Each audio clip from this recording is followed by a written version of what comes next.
The difference between where you are at the moment and where you want to be is just information.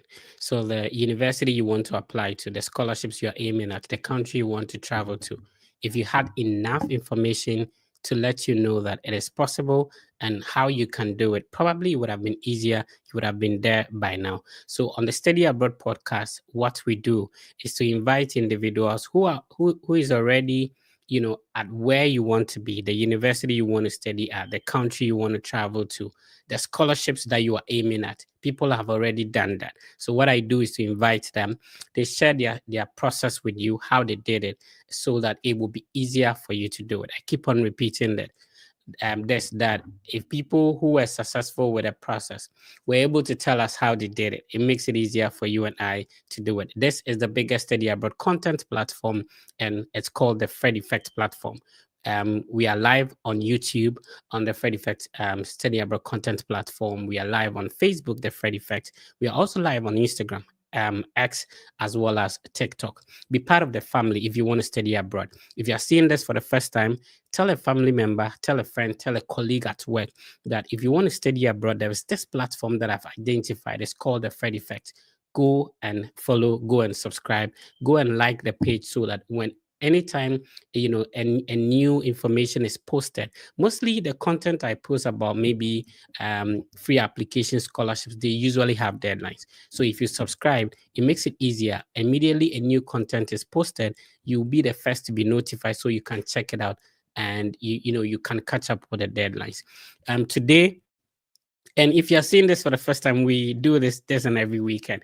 And today we'll be selecting two lucky people who we will mentor through this Canada study abroad process. My guest today is currently in Canada, and she's going to walk us through how she was able to do it and how you can do it. Where is she from? What was her academic qualifications? Which schools did she been applied to? So that you can also learn from it. The good thing about this is that we are not only showing you the way, we are also happy and willing to assist you. Sometimes you can tell people all it takes to get something done, but they just need a little hand, a little assistance to go through. And that's what we are willing to do. Not only showing you the way, but willing to assist you. How do you get this assistance? To be part of the platform by clicking on the like, the share, and also subscribing. Follow if you're watching us on Facebook or Instagram. Then what you do is that you answer the question. You type the time at your end. What country are you watching us from? And also, is Canada on your study abroad destination list? Let us know if Canada is on your study abroad destination list. If yes, why yes? If no, why no? Which school in Canada have you already submitted an application to or is willing to apply to? My name is Fred. Please understand that there's a lot of ways that we can communicate with you. I make sure that it's a more positive and inspiring manner. I want you to understand that it is highly possible. It's not as difficult as you make it seem. It's not as hard as you think it is. People have already done it, so you can also do it. Let me bring my guest on, and then we get started. Once you type your comment, you like, and then you subscribe, you automatically join. You join the draw, which we do every weekend, but today we'll be selecting two people, so definitely you'll be the lucky one. So type your comment, you automatically enter the draw. We make the draw, and then we select two people to go through the process for free. Let me bring my guest on, and let's get going. Hi, Sister Lydia, how you doing? Hello. I'm doing very well, thank you. How about you? Yeah, I'm good. Thank you for your time. Let us understand, which country are you now, and specifically which province or city? I'm currently in Canada. I'm in the Ontario province. Yeah, that's where I am. Been here for a Esinam, while. Esinam means you're not from Canada. So which country are you from in Africa? All right. I'm from Ghana. I'm 100% aware. Yeah, I lived all my life in Accra. So I see all the Ghana people in the chat. Shout out to you all. How do you say how are you in Ever? F1.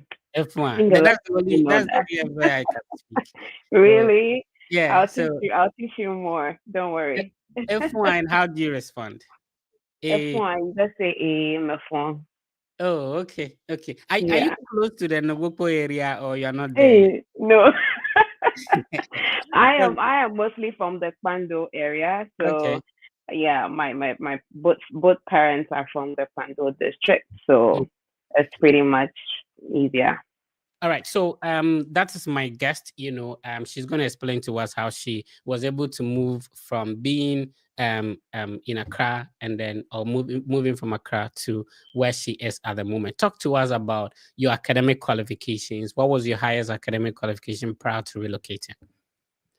Right. Before I start with that, I just want to say thanks for the opportunity to be here. It's an honor. I've been following you a lot, and I'm really glad, and I find it great to be here and to talk about this.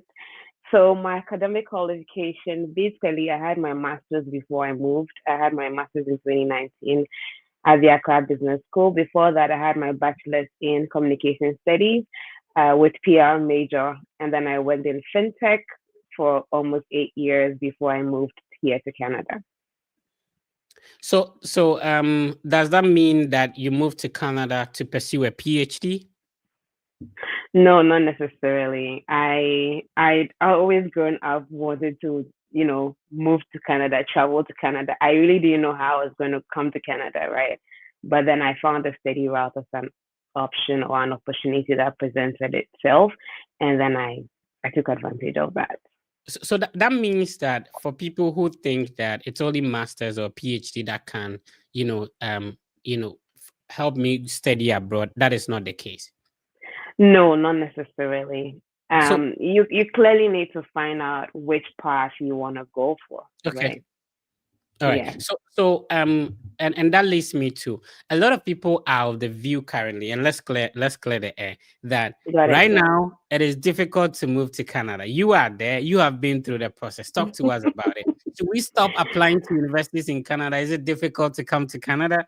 Right. Oh, I must say that over the last year, right, there's been a number of changes. And I also would like to say a disclaimer that I'm not an immigration consultant. Right. I'm only an education consultant. They're two different things, right? Yes, I know that over the years, Canada has been a little demoralizing because of Mhm. the numerous immigration changes, but I also feel that it's important because the government or the immigration is trying to straighten up a number of things. So Right. even though you may get refusals and all of that, but I know people who have also been approved. So it's still a great place to live and want to build your life, but Mhm. not to give up on it that Canada is not welcoming. It is very welcoming if you ask me, but you still have to put your best foot forward. I see. So, is it possible? Is it that now Canada is no more accepting applications from international students or are not granting visas to international students? Is it possible for people to still apply? Let's clarify that first. Yes, very 100% yes. 100% yes. That you still can apply. The good thing is you need to be able to look out for programs that are PGWP eligible. I Mhm. mean, after the changes in this year, for instance, the immigration and IRCC came up with a CIP code where programs need to be aligned with the CIP codes, right? Okay. So you have to be sure that the programs you are applying for are in line with the CIP codes. Basically, this code is to say that you need to fit in the job stream market after your Mhm. education. So Okay. mostly in our consultations, we don't just look at the programs you want to offer. We are thinking about your career path after your education, which is very important because if you just go and apply for any program at all, at the end of the education, you may not be eligible for postgraduate permit, right? So that is very important from the beginning. All right. So that is very important from the beginning. Yeah. You're just tuning in. I'm speaking with Lydia Esenam, and today we are going to not only open your eyes on how things that should be done, but also would be happy to hold your hand. So what you need to do is to answer the question of the day. Is Canada on your study abroad destination list? It's more or less like the most favorite study abroad destination for a lot of students. I Just that know. recently there has been changes. So if there has been changes, talk to us about the changes now. Initially, what was it, and now what has been the new change that people should know about if they want to study in Canada? Right. So within the 2 year period that I have migrated, right, I'd like to start from on top of my head some of the changes that have happened in the last Okay. years. One of it would be that the government introduced what we call provincial attestation letters, which are given by the provinces. I know Quebec and other French Canada provinces had already had that in place, but others like Ontario and the other provinces no, didn't have that. So they introduced what we call provincial attestation letter PALs. Now, what happened was that private colleges didn't have these allocations within Ontario. And so private colleges now do not accept, do not, you can't be able to qualify for PALs within private colleges in Canada. I mean, in Ontario Yeah. specifically. There are other private colleges in other provinces like British Columbia or Nova Scotia, which you can enroll in.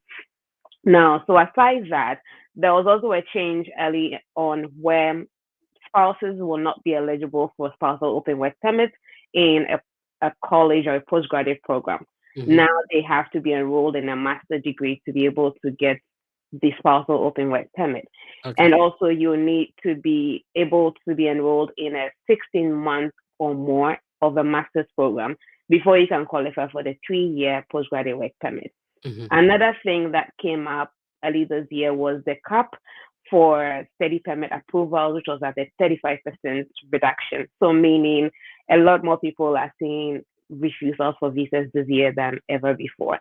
Okay. And so that's also another change. And there's been a number of changes as well with the CIP codes that I mentioned earlier, and also with the new um, working hours for students, which used to be 20 hours and now it's 24 hours. And also with Oh, DLI so that changes. that one has improved rather, right? So students Yeah, and let's make a comparison here. In the US, you can only work as a student 20 hours on campus. Now in right. Canada, is it possible to work off campus or you are Yes, restricted to on off campus? campus for 24.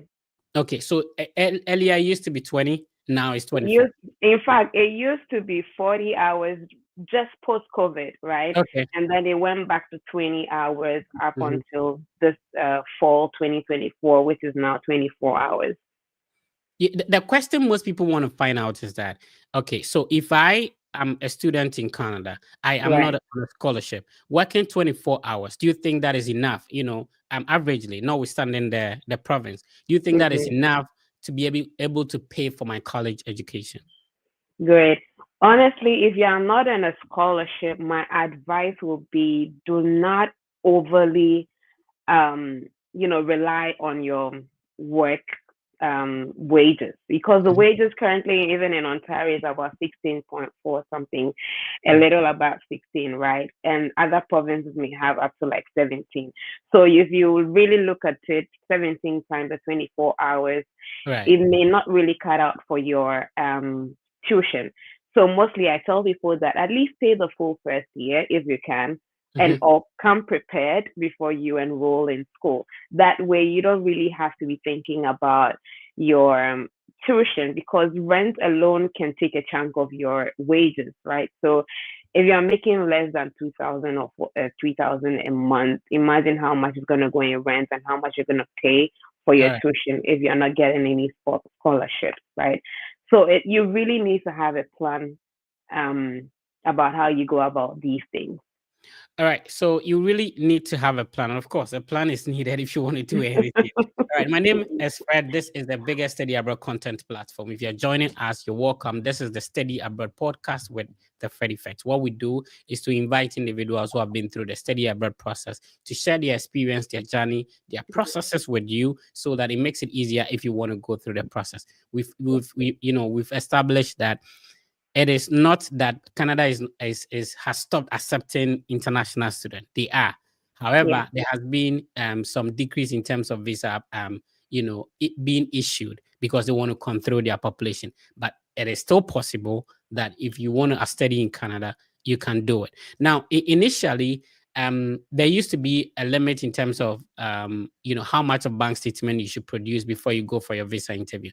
Talk to us about that. Has it increased? Has it reduced? What is it at the moment?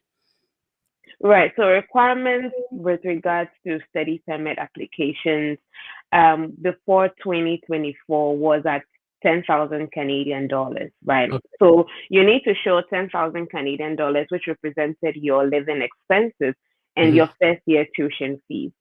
But after 2024 and the changes that came with PGWP eligibility, it increased to 20,650 or so. So we will mostly run it up to a 21,000. So you Okay. need to show 21,000 Canadian dollars plus your first year tuition. That's how much you have to show. And that's what you have to show with regards to the visa application. Now, over the years, there's been a number of parameters that the IRCC have been looking out for. And this is only based on experience with working with our licensed immigration consultants, where immigration wants to clearly understand how you are building your bank account.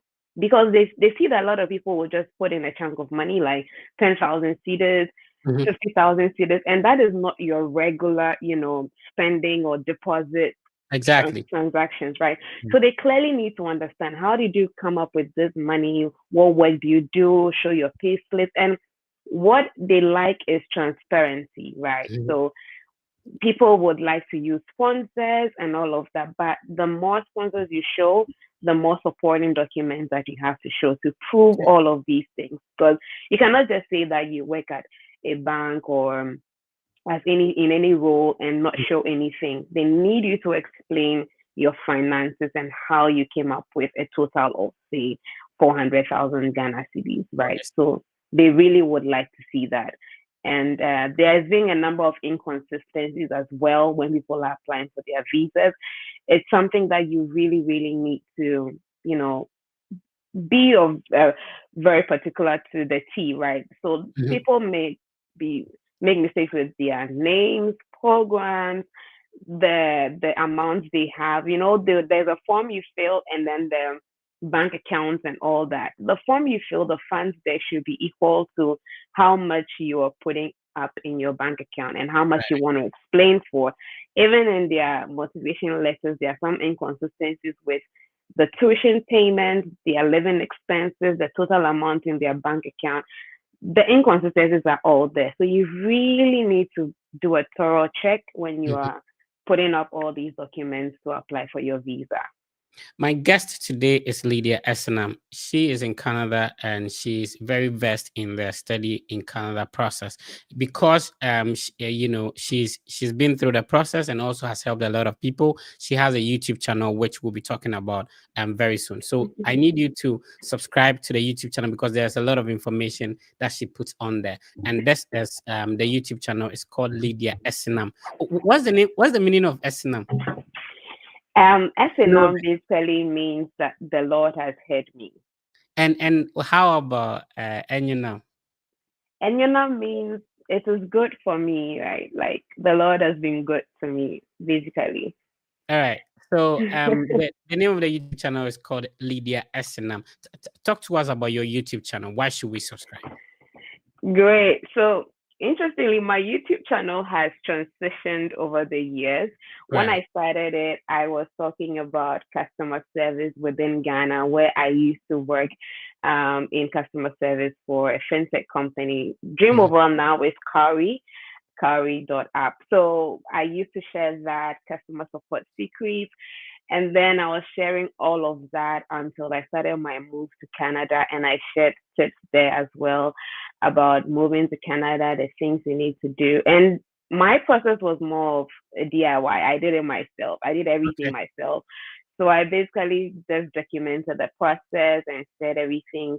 And then when I moved to Canada, I realized that people would want to, get to know how they can settle in, the things they have to do, what they shouldn't do, how they should book their flight ticket, how they should get here, and have everything sorted to them. So I basically was just, putting up my journey on there. And then I started to work in education consultancy, and then I started to share tips about studying in Canada and all of that. So that's basically how my YouTube has transitioned.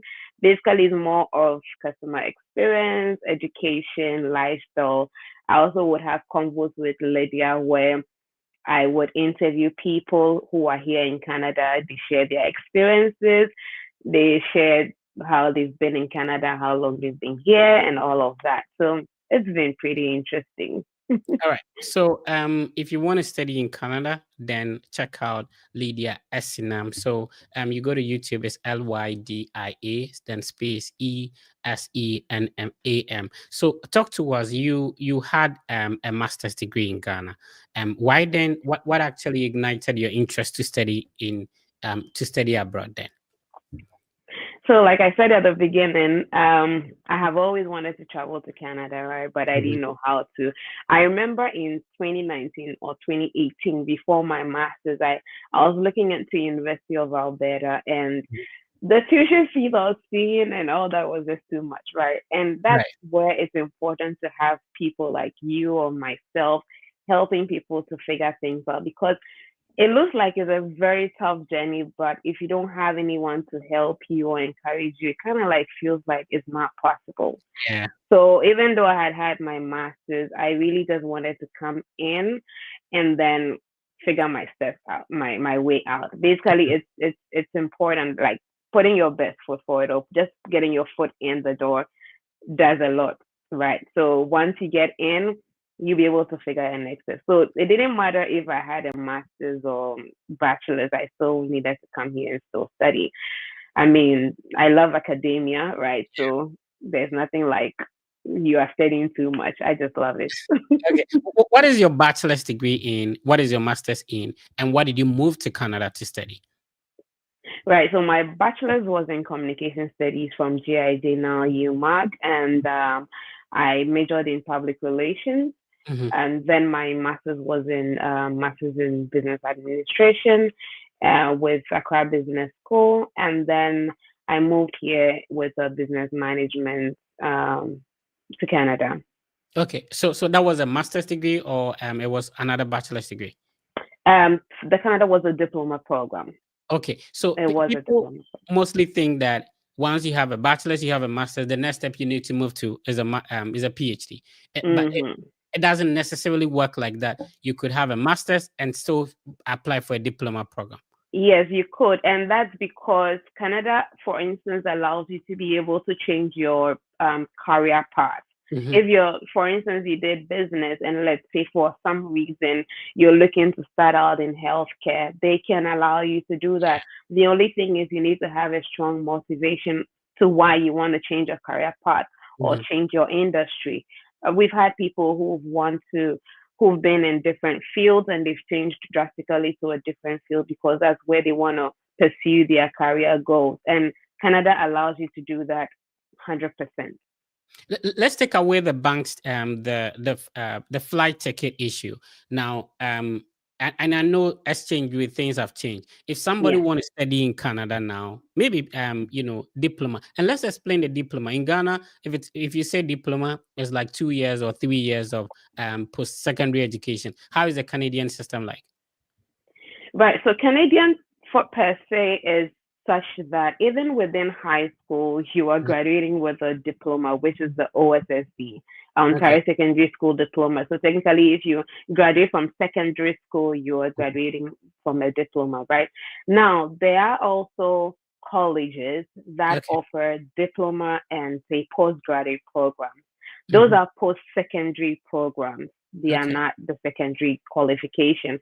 So those are post-secondary programs. And mainly what happens is within these diploma colleges or polytechnics, they mostly give you a more practical approach Mhm. to education.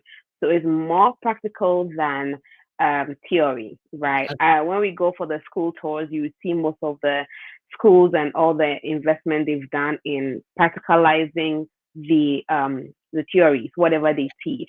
Universities, and then from there you get the college diploma or postgraduate, which is the Ontario Graduate Certificate, Mhm. which can be a year or two depending on the program.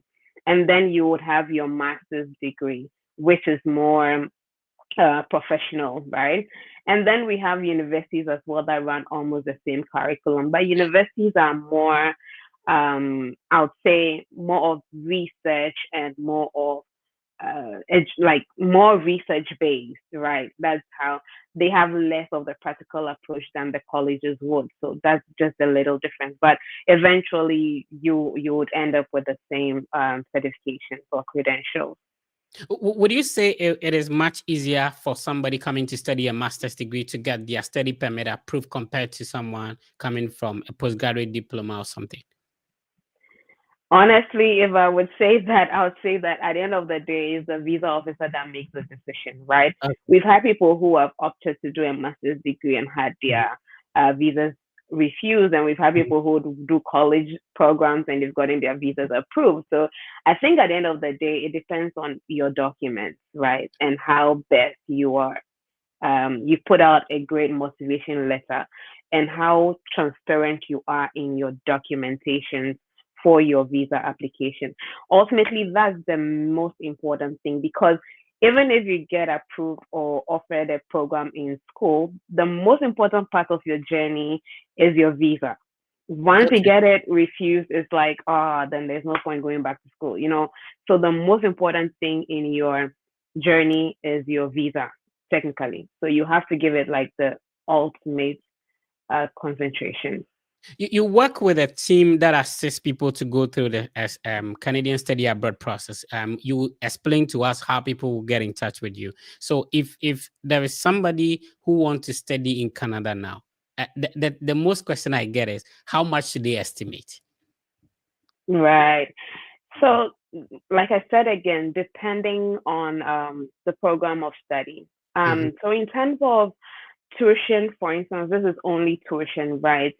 Tuition alone for, let's say, college to postgraduate will be between 16 to 20,000. Okay. Same as universities. Then for master's programs, it will be something from 35,000 upwards. It could go all the way to 50,000 depending Mhm. on the program. More MSc project management and health related will be more expensive on that pedestal. Interestingly, some universities, if you have a strong SOP, a strong GPA, if you have GMAT, which is very good, you could get an entrance scholarship for maybe up to 8,000 to 10,000. And depending on how good you are able to put up your statement, you could get some level of scholarship. So totally depends on the university and how you structured your statement of purpose or statement of intent. So that's how it works in terms of tuition. I mean, we serve a number of student portfolio from high Mhm. school to college and then university. So it depends on the students and their needs and how much they're willing to put into.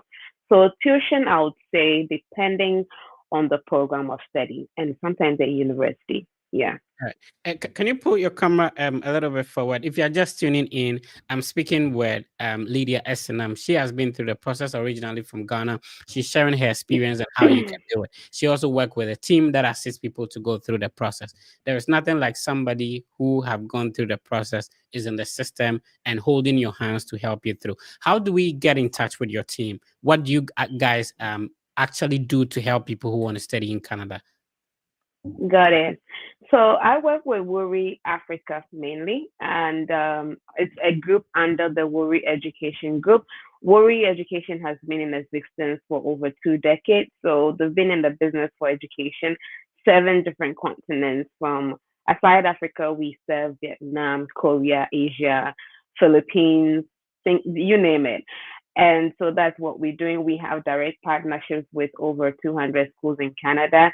And I'm happy to say that towards the coming year, we are starting to assist students to the United States of America because we believe that students need to, open up their spectacle and look Right. into other places. I've also realized that in my last month of research, I've realized that the US also is very generous with scholarships, Yeah. which my people are always looking out for. So I'm always for that for them. And so if you want to reach out to us, you can send an email, africa@worry.ca, or just look for Worry Africa anywhere on Instagram or YouTube or basically yes, and Facebook.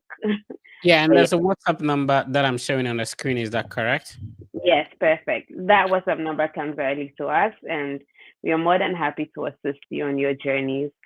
Um, yeah, and we serve for the whole of Africa, not just Ghana. So I mean, I've had interesting clients from across Africa.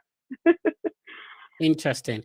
All right. If Right. you're just tuning in, you're not late. I'm speaking with Lydia Esenam. Lydia Esenam has been through the process originally from Ghana, and she's sharing her journey, how she was able to get it done. Now, most people are of the argument that you should apply to universities or colleges that are postgraduate work permit, that gives postgraduate work permit. Interestingly, you did not apply to such.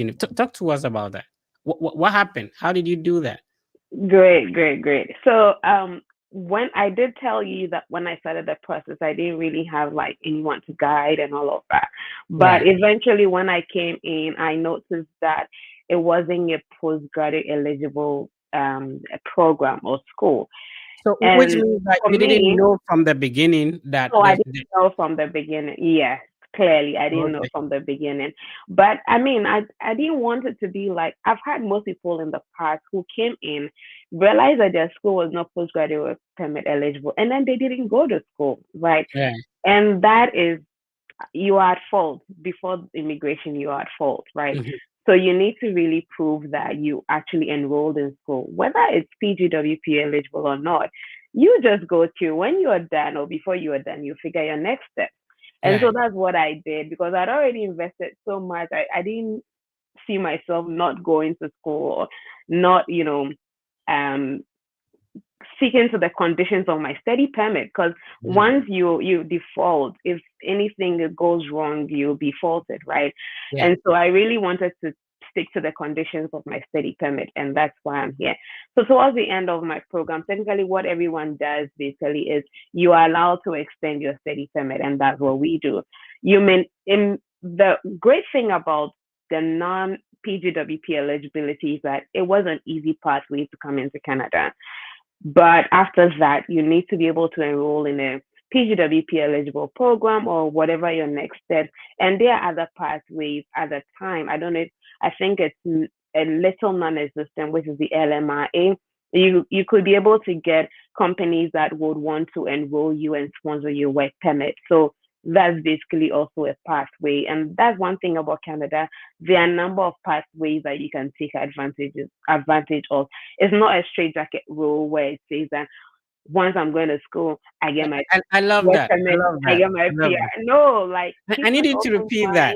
mind. That some people think that the process that they went through, that should be the path for everybody. It doesn't No, work like that. It's not a no, strict it doesn't. jacketed rule that everybody should go through this. Yeah, Some people, their process sort of meanders, and it technically has to do with life. You yeah, exactly. you never Exactly. know how life will twist and turn you. So Yeah, if you were a first class student and that is how come you got your scholarship, it doesn't mean that the person who had a second class upper or a low CGP cannot do it. Just that they have to perfect. follow a different path. Exactly. And I love that's the thing. I always tell my clients that I treat every student as a case by case, right? I have a that. persona for every client, right? Because they have maybe experiences or professional experiences that may be of great value to them when they immigrate Right. later. Yeah. Because I always tell people that PR is not guaranteed, right? The fact that you are coming in to study does not guarantee your PR. However, there are other immigration policies and pathways that you can take advantage of. Like Mhm. things are changing every now and then. And so you as an individual need to position yourself and take advantage of them. Mostly when immigration pass policies, schools, everybody involved do not have control over it. But what Yeah. can you do is be able to, figure out what to do next, right? So just people need to keep an open mind, like coming in and just trying to say, I want my PR, I want my PR. It doesn't work like that. Yeah. Just go through whatever process it is, take advantage of policies and provincial nominee programs, all of those things, right? And then you'll be successful on the journey. Yeah. All right. So people with lower CGPA, are there opportunities for them in Canada as well? Yes, there are. There are. So one thing I always tell people that it's not just about your academic background, right? Mhm. So For instance, if you're applying for a program, the fact that you may be considered may not just be your academic background, it may be your professional background. Let's Okay. say you did your bachelor's in um, communication studies or Mhm. administration, and you got a GPA of say 2.5, 2.2, whatever, and then you started working in an IT firm for like 3 years, right? And so you have developed a professional experience within the IT industry. That alone could qualify you into an IT related program like business analytics or business data analytics Mhm. or financial analytics, depending on the industry you worked in, if it was fintech.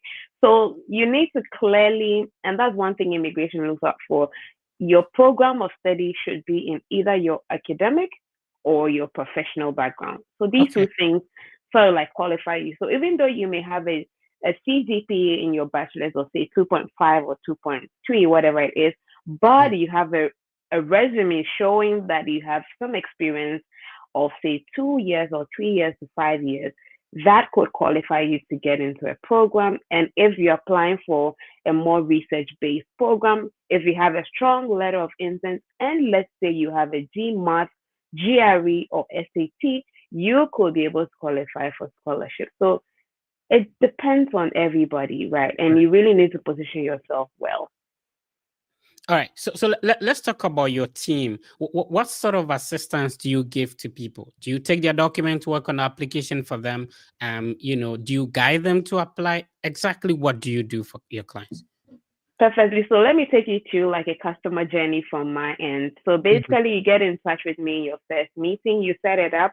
The first meeting is basically like your meeting than my meeting, right? All So right. the first meeting is basically to listen to you, listen to what your goals are, listen clearly like what you want to do, get some information about your background, be it education, professional, and what you're looking to do.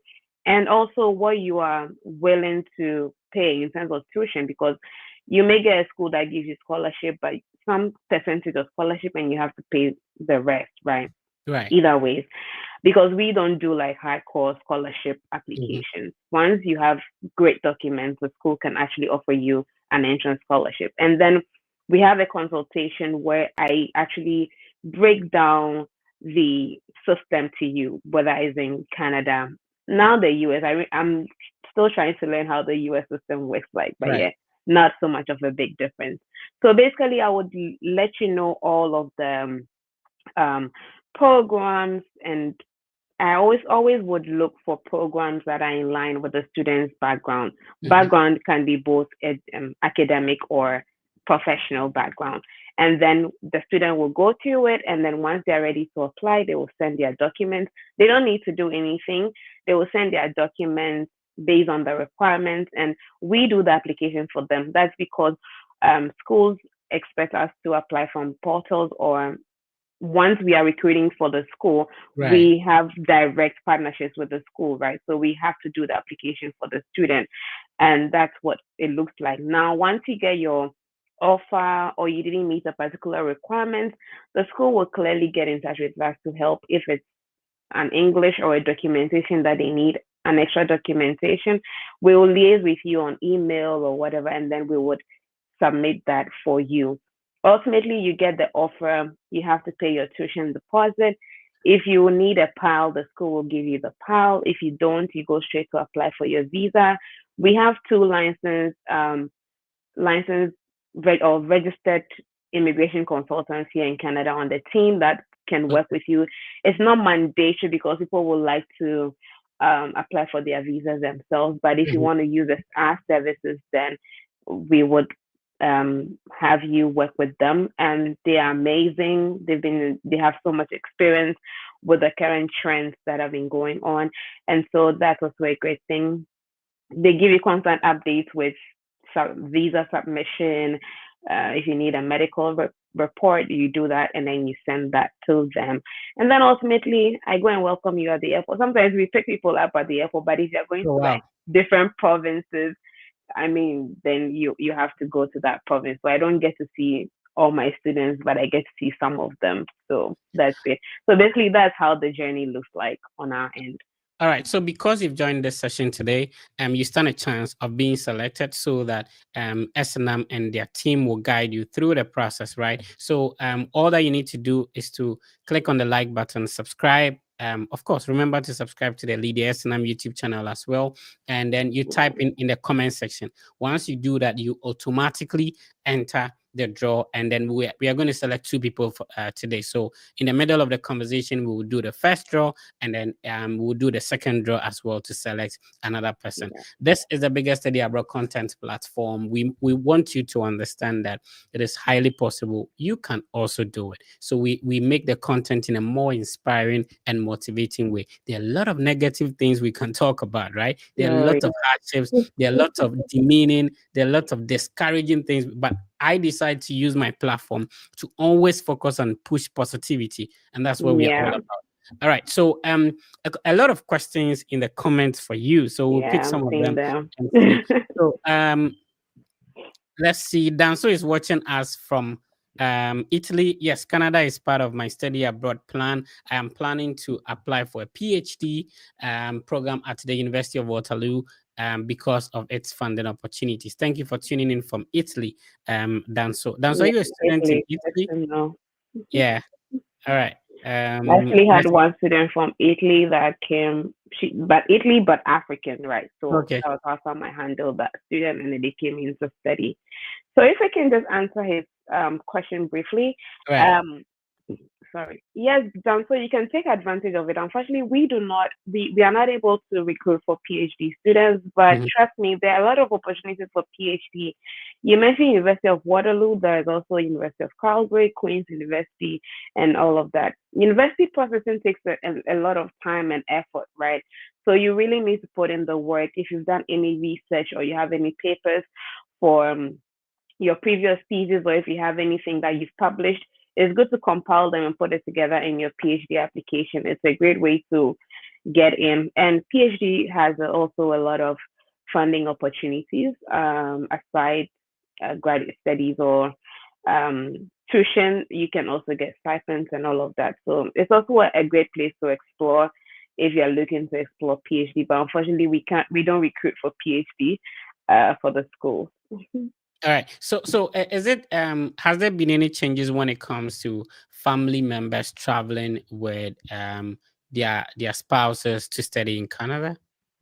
Yes, so early 2023, the student could come in with their spouses and kids, but now it's no more within the college and postgrad level. It's now at the master's and PhD level. So if you're enrolled in a master's program, your spouse can come in with a spousal open work permit, and your kids, depending on their age, can come in and also study for free in, say, high school or KT. So that's also the great thing. Unfortunately, you cannot come in with families within the within the college or postgrad level. Yeah, they can only probably come in as visitors, but they will not receive any incentive from the government.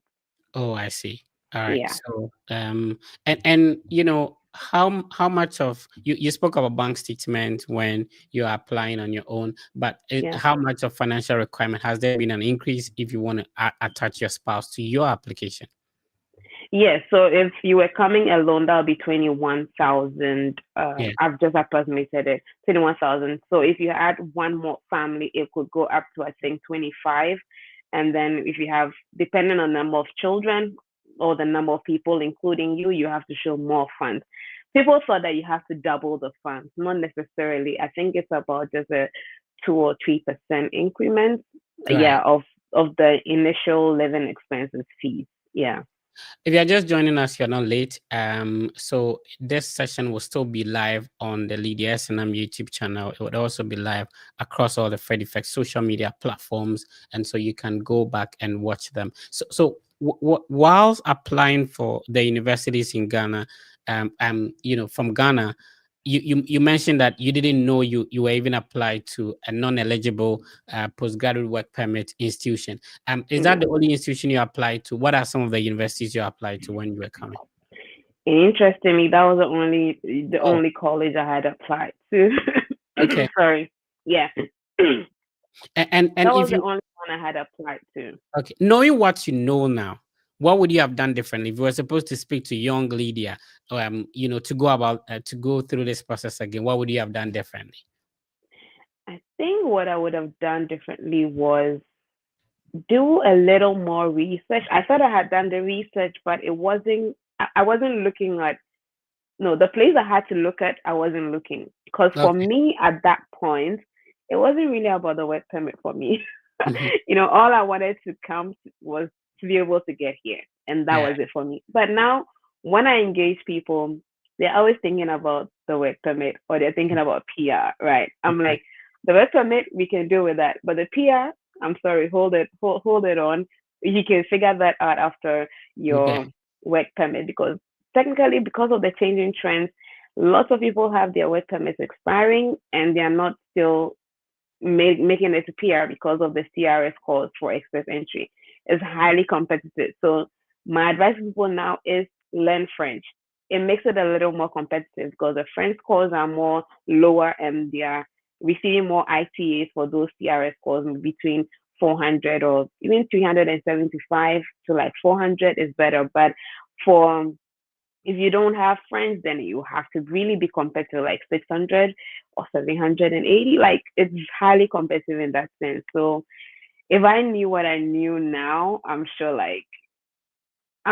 think if I knew what I knew now, it would be I won't be really interested in coming. Oh, really? Okay, so that was going to lead me to my next question. For somebody who is gainfully employed, receiving a good salary back home, and still deciding to go through this process, has it been worth it? Personally, I would say yes. Yeah, I would say yes because I considered a number of things, right? Right. It was not just because of me. I considered a number of things from where like the quality of life that I wanted for myself and my Mhm. family. Right. And also, I've always loved to live outside. I mean, I think the people that I worked with before from Dream of now carry, they go like, as for Esenam, this is her dream. Like, Yeah. I've always loved to work with in multinationals and all of that. So it presented a great opportunity for me.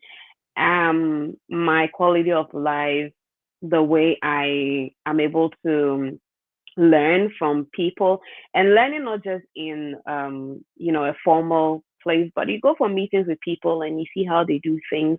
You Yeah. catch up on the culture of people and it's all you're learning and relearning things, right?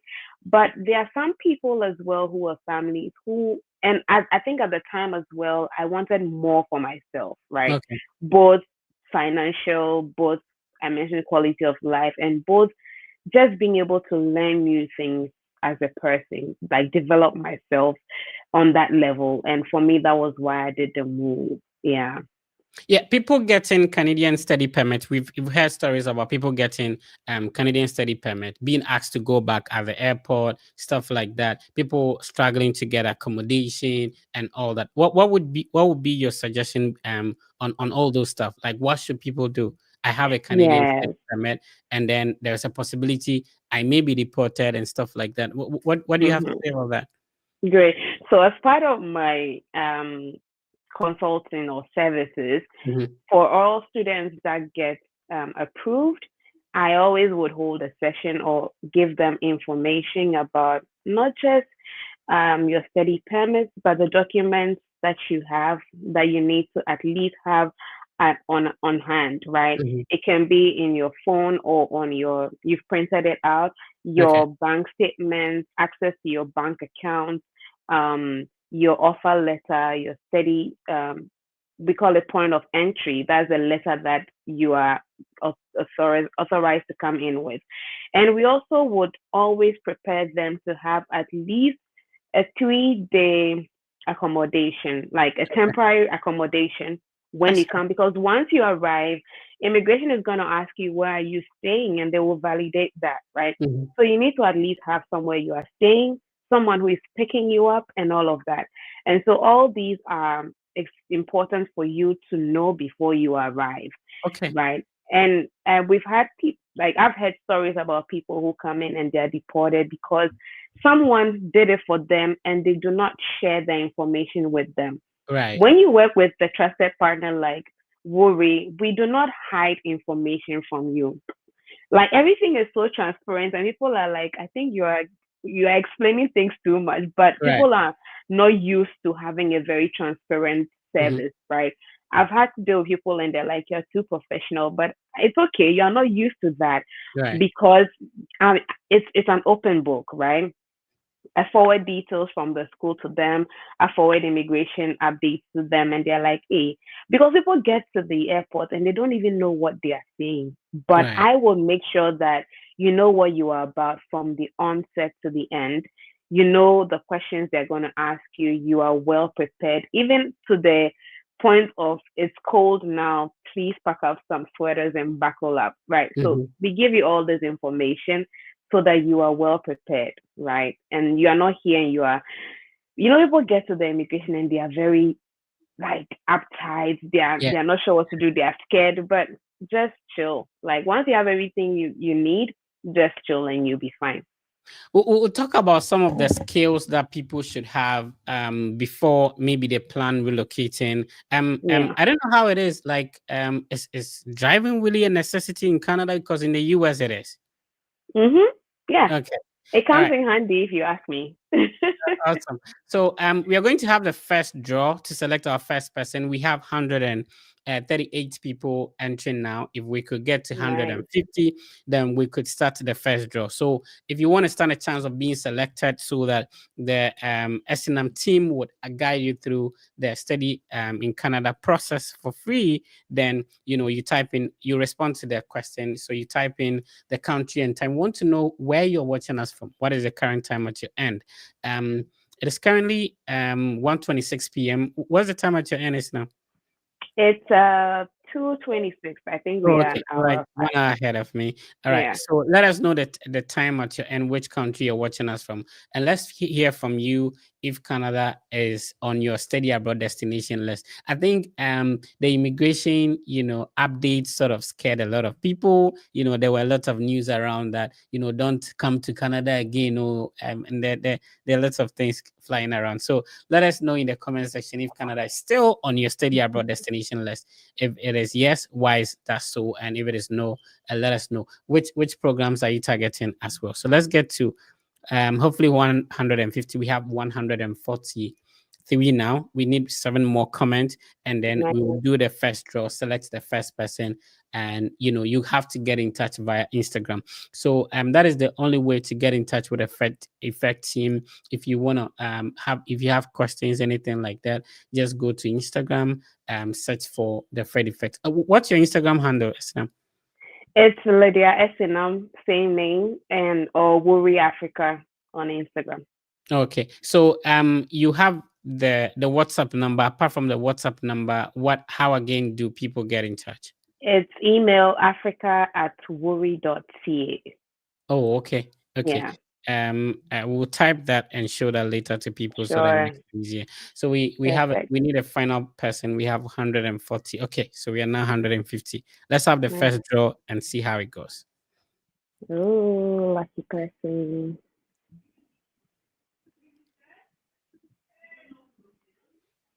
Oh, okay. Yeah, Faustina. Faustina. I hope she's still here though. Yeah, Faustina Do is our first winner for the draw today. So Faustina, this is what you're Let going to me do. take a picture of Faustina. Yeah.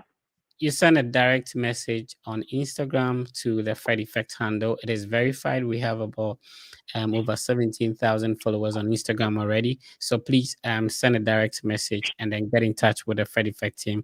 Then we'll link you up with the Lydia team so that they help you out. So we still have one more person to select to go. So just type in the comment section, click on the like button, follow if you are yet to be part of the family. And not only are we showing you how it is done, we are also making a conscious effort to grant a helping hand, reach out to you, and to hold your hand through the process as well.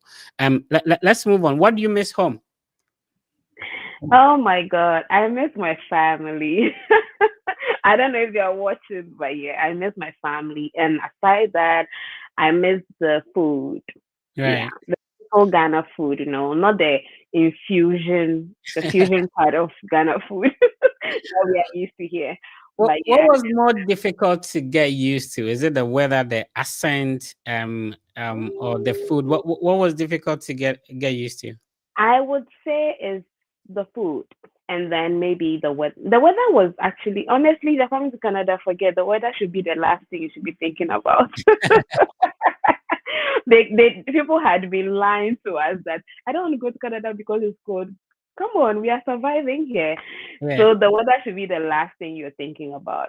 But the food, the Canadian food is different. But once Mm. you have like the ingredients, you can make it the Ghana way, Oh, typically. okay. Yeah. Okay. Okay. Because their food is totally different. But once you know how to cook, you can have the ingredients and you can make it your own way and you Mm. can enjoy it. Yeah. The All right. accent was very good. I mean, I was like Canadian when I was 4 years old. But yeah, Canadians are very polite and they're Yeah. very welcoming. So it's pretty easy to sort of like integrate into the system. And I always tell people to keep an open mind because Okay. people over here are from diverse places around the world. So All once right. you keep an open mind, it also allows you to learn from other cultures. For instance, you go for the Diwali street festivals or you go for other events, you go for it, and Ghanaians should stop staying in their rooms and not going out. Mm. Like go out, meet people, network. That's how you get noticed. That's how you put yourself out there for any job referral. Research has proved that it's easier for you to get a job if you were referred by somebody in a company than to actually apply and get the job. So go and see places downtown where you are and just infuse, try other food, other things, It's a great way to integrate into the culture. Yeah, I have had opportunity to stay in different states in the U.S. I think the Nice. lowest rent I have paid was like 312.5 somewhere in Ohio, all the way Wow. to Oh yeah, Ohio is quite very yeah, affordable. Yeah. all the way to like somewhere 1,600 a month Mhm. for rent. What is the approximation? What should people expect in terms of paying for rent? Right. So rent has actually switched up in the last couple of years Yeah. because a lot of international students were coming in between Mm. 2021 and let's say 2022 and then 2024.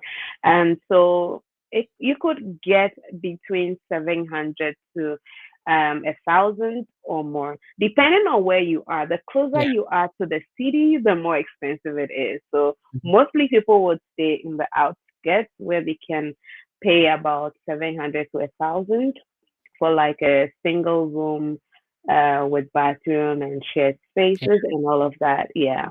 So What would it's be not your preference? easy on the back. Sorry. What would be your preference to stay in a city or to go to the outskirts based on Oh, your I'm a experience? countryside girl.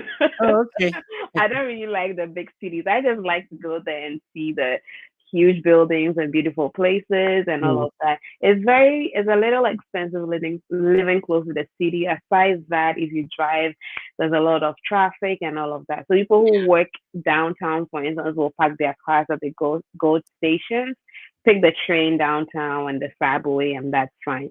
But it totally depends on where you are. If you're living in the outskirts, like in Hamilton or Orangeville and those places, it's quite okay. Or Palmerston, and a lot of people are moving towards the outskirts of the countryside areas. So yeah, it's good. On the lighter side, people have the view that when I travel abroad, I'm not going to get African food. Is there a way you get African stuff? In the US, there are lots of places that you could get very good Ghanaian food, even better than home.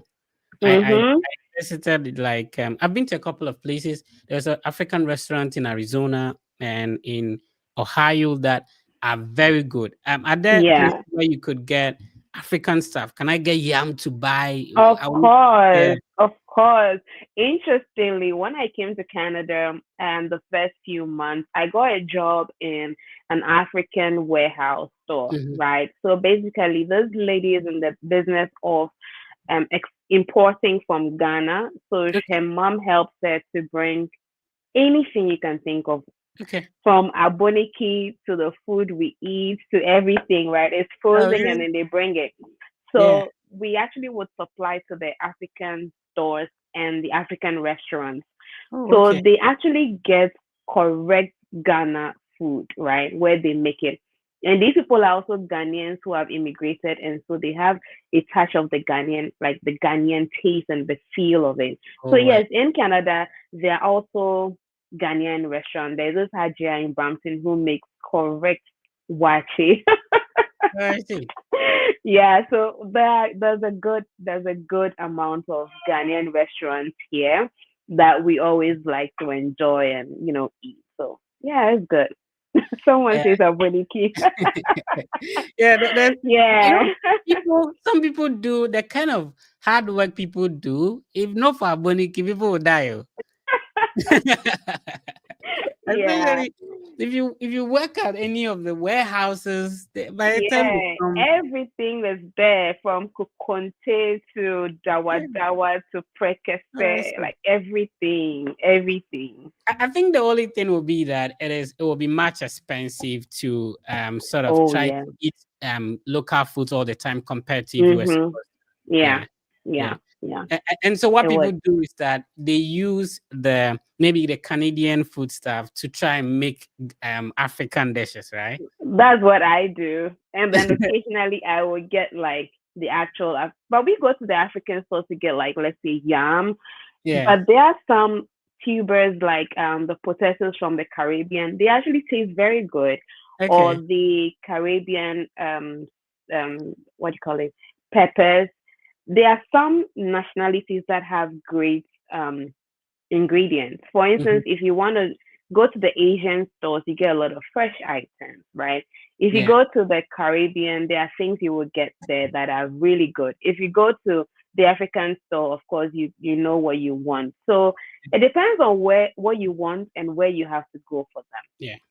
Yeah, it's All right. good. So it's still the study abroad content platform. This is the biggest study abroad content platform. I'm still here with Lydia Esenam, and we are discussing the Canadian study abroad process. If you want to go through the process, that is the best platform for you. And we have already selected Faustina Adu. Faustina Adu is the first winner for today's draw.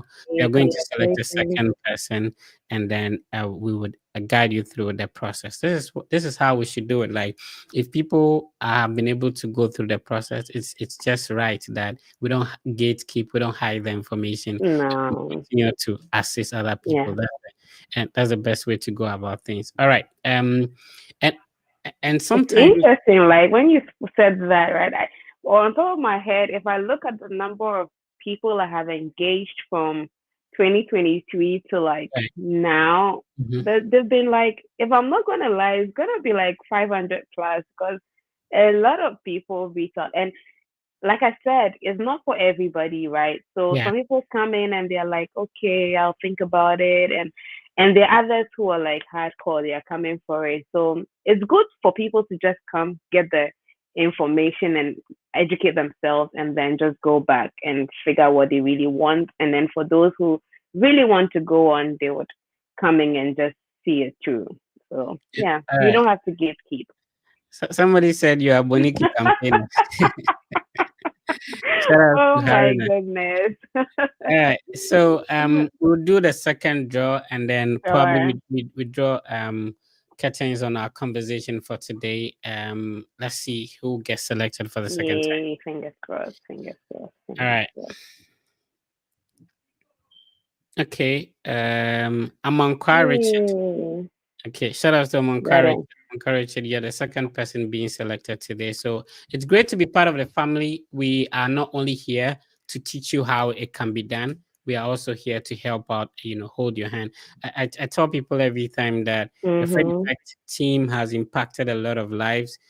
So once you click on the subscribe button, you like, you comment, you share the videos we do, you are equally contributing to somebody's success. This year alone, we Yeah. partnered with a lot of people to buy flight ticket for a lot of international students who are coming to Nice. study in the US, and we continue to do that. So the only thing you can do here, um, you know, All right. I think there's a local person there. Shout outs to Joseph. Joseph Wadu, where are you talking to me from?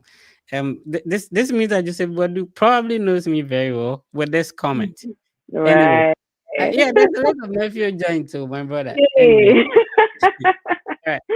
So I see a lot of people messaging me, but don't worry, I'll get back to you like on Monday. On all I right. try not to work on weekends and all of that, but for sure I'll get back to Let's you. try to see if we can put the number out there. What's the WhatsApp number? It's supposed to be +1 Yeah, it's +1643. Are you six. typing it or Yeah, something? I'm trying to type it. All right, just give me a second. All Just right. me, I don't know my office number of it. Okay, so +1 6. Okay, I see Six the plus four one seven, six four yeah, seven 647 562 8837. 8837, right? Yes, So yeah, let's see if what I'm showing is correct. +1 6. This is a WhatsApp number.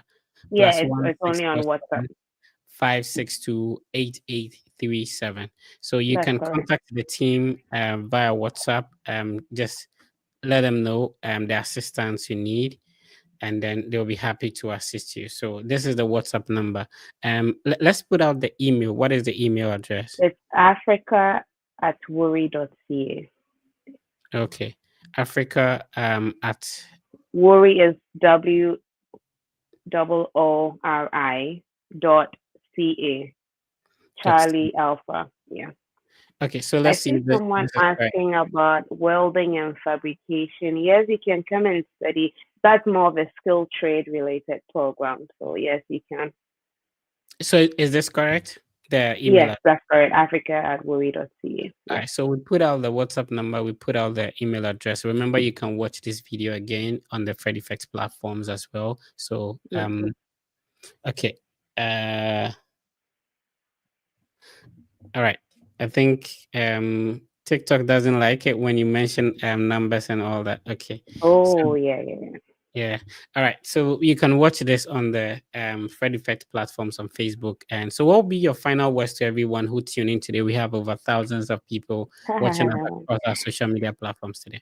Right. I would like to say that do not be discouraged about your study abroad opportunities. I'd always say that be determined. Like always go for it. Go for it. Like you know what you want, go for it. If Canada doesn't smile at you, look elsewhere in the US. I Yeah. believe that everybody wants better opportunities or a better life, better self, everything that you want for yourself, right? Just go for it. Don't be discouraged if your visa was refused one time, go again. I've had like two people whose visas were refused before they engaged us, and then we assisted them and they got approved. So like don't give up if your visa is denied. Try again or look elsewhere and just go for it. Get the right information, get the right people to help you. A lot of people fall prey to paying so much and really don't get the value of how much they paid to agents paying so much money. Like, no, just get the right information and be able to pay for quality value, right? Even if you have to. And we as education consultants are more of like coaches than like not helping you. We actually take you through the process and we help you all through to the end. And we actually like to see people succeed on their journeys. It's amazing. It's something I really can't put words to. Like that feeling is it's awesome. So I Yeah. think that's what I would like to say. Just reach out to us and whether it's Fred or myself, and we'll be more than happy to help you, okay, in Canada and in the US. All right. So our But winner. let's also like say thank you so much for Yeah, sure. bringing me on here. Anytime. So the second winner was Amankwa Richard. Amankwa, please send a direct message on Instagram and then we'll connect you with the Lydia Esenam team. So Lydia, Yeah, thank you very much for your time and I thank appreciate you so much. you here and giving us that clarification. I have learned a lot too. Thank you so much. Sure. All right, so this has been another episode of the Study Abroad podcast with the Fred Effective. This is the first time you are, checking out our, live session. Remember that we do this and every weekend, and sometimes we'll give you the opportunity to, request the microphone and then join us in the studio to interact with our guests as well. And by typing your questions in the chat, you join the family and you stand a chance of being selected to get free guidance to go through the process. My name has been Fred, and what I always preach is positivity, that it is possible, you can do it. It is more encouraging, it is more rewarding. And, don't fixate your mind so much on the end goal. Enjoy the process, enjoy the university applications, enjoy the research you're doing, whilst, going through the stress of getting recommenders to, help you out. Enjoy the process. It is a process, it's not an end to itself. It doesn't look as if that, once you're able to get to Canada, all your problems will be solved. Once you're able to get to the US, all your problems will be solved. It's a process. When you get admission, celebrate it. It is part of the process, whether it came with scholarship or not. How do people get scholarship? It is when they are able to get admission, that's where the scholarship follows. You understand? So enjoy the process. Be happy with the little, gain you get when a school gives you admission. Don't be so sad that it didn't automatically come with scholarship. It is the admission that starts the scholarship process. So, take it one step at a time. Be positive about the process. Talk to people who have been through the process, who can, speak to you positively. There are a couple of friends, there are a couple of family members. Once we share our little wins with them, it looks as if they don't want us to move on. Those are not the negative, those are the negative people, and you don't necessarily have to associate yourself with them.